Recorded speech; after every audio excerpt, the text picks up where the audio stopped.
आजभोलि सोसल मिडियामा चाहिँ निकै नै चर्चामा गएका ती भाइरल नानी बाबुहरू तिनलाई चाहिँ निकै नै मान्छेले चाहिँ प्रशंसा गरिरहेका छन्। त्यही माथि गएर प्रशंसा के को गरेछन् भन्दाखेरि यत्रो पानी पर्दा पनि उकालो बाटो चिप्लो बाटोमा चाहिँ उनी आफ्नो एजुकेसनको लागि आफ्नो शिक्षाको लागि चाहिँ यसरी चाहिँ उकालो बाटो हिँडिरहेका छन्।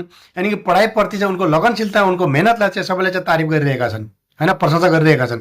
त्यही माथि कतिपय व्यक्तिहरूले भनेका छन् कि यिनको यो जो बालापनले गर्दाखेरि हाम्रो आफ्नो बालापन याद आएको छ, हामीलाई पनि आफ्नो बालापनलाई चाहिँ निकै झल्को हालिरहेको छ भनेर धेरैले चाहिँ प्रतिक्रिया दिइरहेका छन्। त्यतिकैमा चाहिँ जब भाइरल भइसकेपछि यिनी यो फोटो खिचेर भाइरल गराउने सबभन्दा पहिला चाहिँ म लोकेन पुनज्यूलाई सल्युट गर्न चाहेँ। उहाँले चाहिँ आफ्नो आफन्तलाई चाहिँ कहीँ जानको लागि चाहिँ गाडी पर्खेर प्रतीक्षामा बसिरहेको बेलामा त्यतिकैमा ती बालक नानी बाबुहरू चाहिँ बाटो हिँड्दै गर्दाखेरि उनले चाहिँ साथीहरू भनेर बोलाउँदै गरेको भिडियो तपाईँ हामीले चाहिँ भाइरल भएको भिडियो चाहिँ हामीले चाहिँ हेरेकै छौँ, देखेकै छौँ होइन। तर उनको एउटा सानो एउटा त्यस्तो भाइरल होला भन्ने उनलाई पनि सायद थाहा थिएन होला। तर उनले भिडियो बनाएर हालिसकेपछि जब यति छिटो चाहिँ यो भाइरल भयो, अब यसरी भाइरल हुँदाखेरि हाम्रो नेपालमा चाहिँ कुल जनसङ्ख्या साना बच्चादेखि लिएर बुढापाकासम्म चाहिँ टोटल मिलाएर चाहिँ 2,97,00,000 करिब हाराहारी चाहिँ हाम्रो नेपालको जनसङ्ख्या छ। तर लोकेन पुनको यो भिडियोमा हेर्दाखेरि लगभग 40 मिलियन भनेपछि 4 करोड जन हेरिसके अनि अहिले विश्वभरि छ्यापछ्यापी भाइरल भइसकेको छ। र यसै विषयलाई चाहिँ आधारित बनाउँदै त्यहाँका जुन स्कुलमा साना तिनी नानी बाबुहरू चाहिँ पढ्दै गर्थे त्यो स्कुल प्रशासन र त्यहाँको चाहिँ गाउँपालिका दुइटै मिलेर तिनी नानी बाबुलाई चाहिँ माथि स्नातकसम्म चाहिँ एजुकेसन फ्री गरिदिने भन्ने कुरो चाहिँ कहीँ न कहीँ सुन्न आएको छ। यो कतिको सत्य हो कतिको होइन त्यो त मलाई ठ्याक्कै थाहा भएन है। भाइरल भएको न्युमै या नाममै यिनको चाहिँ एजुकेसन फ्री गर्न खोजिएको हो या फेरि अरू पनि कुनै कारण छ भित्र। तर यदि सुविधा दिने नै हो भने नेपालमा चाहिँ दुर्गम क्षेत्रमा चाहिँ कस्तो तरिकाले चाहिँ त्यहाँका कुनै बेला चाहिँ खाना पाएका छैनन्, लाउन पाएका छैनन्, त्यतातिर पनि ध्यान जाओस् है। म सबभन्दा पहिला चाहिँ सरकारसम्म चाहिँ अनुरोध गर्न चाहेँ। हुन त यिनी भाइरल नानीहरूलाई चाहिँ त्यहाँको स्कुल प्रशासन र स्थानीय निकायले चाहिँ उनलाई चाहिँ सहयोग गरेको भन्ने कुरा सुन्नमा आएको छ। तर पनि यस भिडियोबाट यानि भाइरल नानीहरूको चाहिँ एउटा यो भाइरल भिडियोले गर्दाखेरि उनले चाहिँ पाएका सुविधाहरू लगभग हाम्रो नेपाल अधिराज्यभरि सबैलाई थाहा हुने नै छ। र यदि थाहा भइसकेपछि पनि तपाईँहरू पनि यदि कानमा तेल हालेर बस्नुहुन्छ भने कहीँ न कहीँ तपाईँ हाम्रो कमजोरी पनि हुन जान्छ।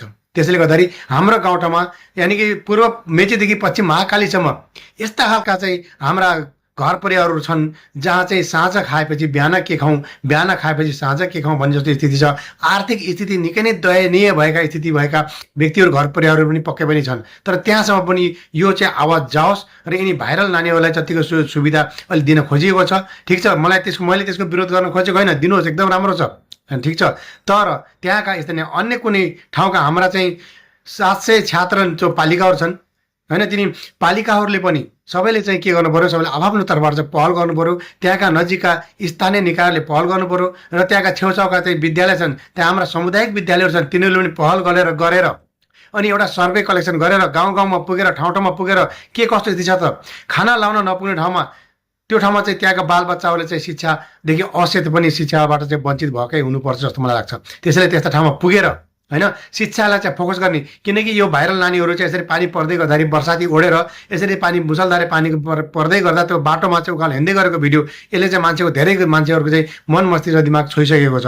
त्यसले गर्दाखेरि त्यहाँ त्यस्तो ठाउँमा पुगेर कि हर कसैले चाहिँ शिक्षाप्रति चाहिँ हामीले चाहिँ जागरुक हुनुपर्छ। किनकि भाइरल भिडियोबाट नै हामीले प्रायले भनिसकेका छन् कि यिनी शिक्षाप्रति चाहिँ डेडिकेट छन्, आफ्नो फोकस छन्, आफ्नो गोल, आफ्नो टार्गेट, आफ्नो लक्ष्यप्रति डेडिकेट भएर यसरी नानीहरू चाहिँ पानी परिरहँदा पनि यसरी वर्षा उडेर स्कुल गइरहेका छन् भन्ने कुराहरू त्यहाँ भाइरल भिडियोमा हामीले चाहिँ बुझिसकेका छौँ। त्यहाँ कमेन्ट आएका छन्, त्यसपछि मान्छे धेरैले भिडियो डाउनलोड गरेर आफ्नो चाहिँ पोस्टमा पोस्टाउन भ्याएका पनि छन्। त्यसैले गर्दाखेरि म भन्न चाहन्छु कि स्थानीय सरकार र हाम्रो प्रदेश सरकार अनि हाम्रो केन्द्रीय सरकार सबै मिलेर कि यस्ता पहल पनि गरिदिनु पर्यो कि भाइरल भएपछि मात्रै हामीले आएर सहयोग गरिदिनु, नत्र नगर्ने होइन। कि हामीले चाहिँ भाइरल हुने चाहिँ पर्खाइमा बस्दा उनको जिन्दगी कहीँ न कहीँ खतम भइसकेको हुन्छ या सकिसकेको हुन्छ।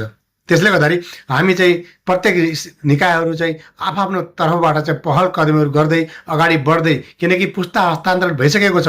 पुस्ता हस्तान्तरण भइसकेपछि ल यो सरकारले केही नौलो गर्यो केही नयाँ गर्यो भन्ने मान्छेको दिमागमा अलिकति पुगोस् कि सरकारप्रति चाहिँ अलिकति मान्छेको चाहिँ उत्तरदायित्व, मान्छेको चाहिँ एउटा चाहिँ लगाव पनि बढ्दै जाओस् भन्ने मेरो चाहनाको साथमा कि हामी सबै मिलेर गाउँठाउँमा हेरेर कसको स्थिति कस्तो छ, कुनै घर परिवारको प्रत्येक घरमा जान हामीले भ्याउँदैनौँ, तर त्यहाँको छेउछाउमा गएर हामीले यदि कुरा बुझ्यौँ भने कहाँ कसो छ भन्ने कुरो अवश्य पनि थाहा हुनसक्छ। त्यसैले त्यस्ता ठाउँमा गएर साँझ बिहान खाना लाउन धौधौ परेको घरमा त्यहाँ शिक्षादेखि पक्कै पनि वञ्चित भएको हुनुपर्छ त्यहाँका साना नानी बाबुहरू। त्यसले गर्दा त्यस्तो ठाउँमा पुगेर हामीले शिक्षाको चाहिँ प्राथमिकता दिएर शिक्षालाई चाहिँ प्रोत्साहन गर्न सकियो भने त्यसले अझै सुनमा सुगन्ध थपे चाहिँ हुने थियो कि भन्ने चाहिँ मलाई लाग्छ।